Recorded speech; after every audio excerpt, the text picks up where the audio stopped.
저는 세 번째 일본 선교를 마치고 돌아온 황의정입니다. 오늘 목사님께서도 설교 시간에 말씀을 하셔서 다들 아실 텐데 나카마라는 게 무슨 뜻을 의미하는지 다들 알고 계시죠? 네, 어떤 걸 의미하죠? 네, 맞습니다. 네, 일본어로 나카마는 친구를 의미하는데요.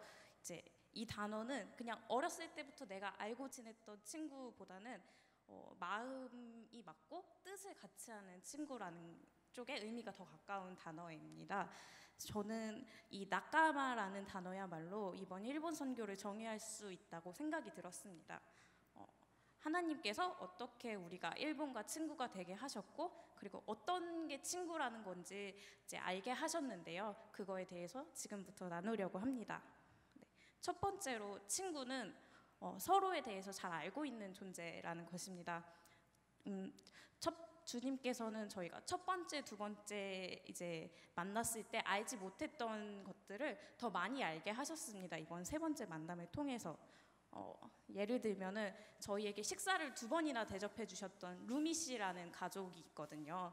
그 가족들은 어떻게 이 교회에 오게 됐냐 했더니 그 아이들의 영어 선생님을 통해서 이 교회에 오셨다고 하더라고요. 근데 저희는 그 사실을 첫 번째, 두 번째 만남에서는 전혀 몰랐었어요. 그리고 이제 1년에 한 번씩 한국에 놀러 오시는 모리 씨라는 분이 계시거든요. 그분은 교회 근처에서 되게 큰 서점을 운영하세요. 그래서 거기 큰 서점에 한국 코너가 되게 잘 돼 있는데 거기서 한국 서적이라든지 DVD를 보시면서 한국에 대해 관심을 갖게 되셨고 교회에 나오셨다고 말씀을 해주시더라고요.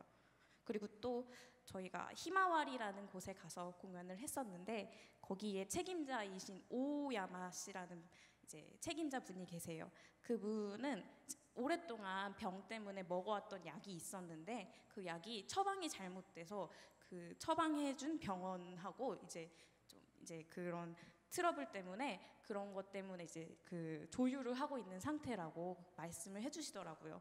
이렇게 저희가 첫 번째, 두 번째 가서는 언어 때문에 그리고 낯설어서 알지 못했던 것들을 서로 더 많이 나눌 수 있었고 알게 되었습니다. 그러니까 저희가 교인 한 분 한 분이 어떤 삶을 살아왔는지 그리고 어떤 문제를 안고 살아가는지 무엇을 원하며 살아가는지를 알게 된 거죠. 그래서 주님께서는 그들의 서로의 삶을 이해하고 함께 나눌 수 있는 친구가 되게 하셨습니다. 두 번째는 친구는 서로를 기쁘게 해준다는 것입니다. 제가 아까 말씀드렸던 히마와리라는 곳은 이제 좀 우울증이 있거나 마음의 병이 있거나 정신질환이 있으신 분들이 계신 곳이에요.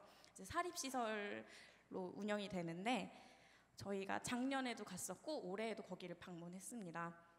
거기서 저희는 그분들에게 이제 조촐한 공연을 보여드리고 한복 입기나 전통놀이 같은 걸 같이 하면서 즐거운 시간을 보냈고요.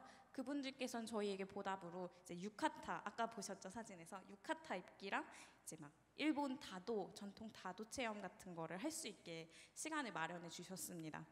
저희가 이제 한일 문화, 이제 서로의 문화를 공유하면서 즐거운 시간을 보냈습니다. 근데 거기 계신 분들이 아무래도 마음의 병이 있으신 분들이다 보니까 표정이 굉장히 어두우세요. 다들 저희가 처음에 오면 다 이렇게 계시거든요. 근데 저희하고 이렇게 서로 문화를 교류하고 함께 얘기를 하면서 점점 얼굴 표정이 밝아지고 즐거워하시더라고요. 그래서 그분들이 즐거워하시는 모습을 보면서 아, 저분들이 정말 우리 때문에 기뻐하시는구나 를 느꼈고 그거를 보면서 저희도 되게 기쁨을 얻었습니다. 그래서 친구는 서로를 기쁘게 해주는 존재라는 걸 하나님께서 아시게 하셨습니다. 그리고 마지막으로 친구는 뜻을 같이 하는 존재라는 것입니다. 저희가 월요일에 그 일본 교회에서도 추쿄 교회하고 아츠타 교회라는 곳을 방문을 했습니다. 그래서 거기에 계신 목사님들하고 크리스찬으로 살아간다는 게 어떤 것인지 그리고 어떤 비전을 가져야 되는지에 대해서 이제 나눌 수 있는 기회를 가졌었는데요. 특히 이제 추쿄 교회라는 곳의 목사님께서는 저에게 이런 말씀을 해주셨었어요. 이제 선교라는 것이 저희 선교팀이니까 저희한테 선교라는 것이 하나님 나라를 위한 시작이지 이게 결코 목적지는 아니다. 여기서 더 나아가야 한다고 말씀을 해주셨어요. 그러면서 저희가 이렇게 일본 선교에 오게 된 거는 어쩌면 훗날 북한 땅을 위한 비전이 될 수도 있다라고 이렇게 말씀을 해주셨었어요.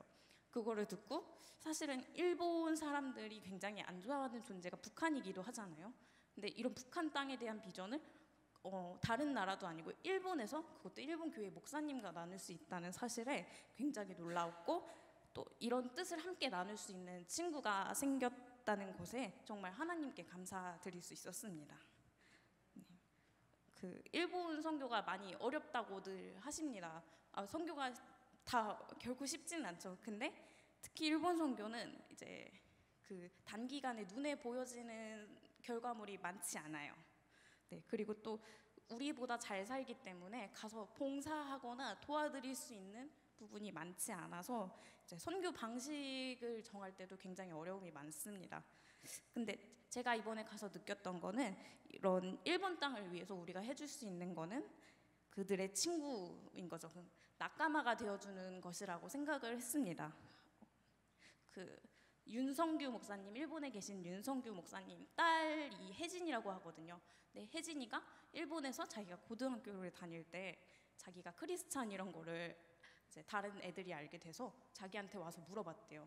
너 기독교야? 너 하나님 믿어? 왜 믿어? 이런 식으로 물어보면서 이제 굉장히 되게 자기들하고는 다른 사람이라는 식으로 눈으로 막 쳐다보고 좀 배척하는 게 없지 않아 있었대요. 그러니까 일본에서 크리스찬으로 살아간다는 것이 어쩌면 사회에서는 배척받는 소수가 될 수 있다는 것입니다.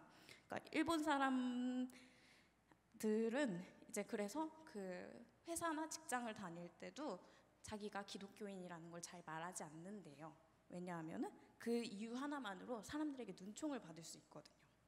그러니까 거기에 계신 분들은 되게 외로운 땅에서 뿌리를 꼿꼿이 내리고 자신의 신앙을 지켜나가시는 분들인 거예요. 그래서 저희가 해야 할 일은 그분들에게 지속적으로 여러분들은 혼자가 아닙니다 라는 것을 알려주고 그분들을 위해서 기도하는 친구가 되어주는 것입니다. 한국과 일본은 아무래도 역사라는 마음의 장벽이 아주 큽니다. 하지만 우리는 모두 다 하나님의 죄사함을 받은 자녀들이잖아요. 그래서 이제 용서하고 정죄하는 것은 다 하나님께 맡겨드리고 같은 하나님의 자녀로서 서로 친구가 되고 하나가 되는 것이 앞으로 일본 선교가 나아가야 할 비전이 아닐까 생각해 봅니다.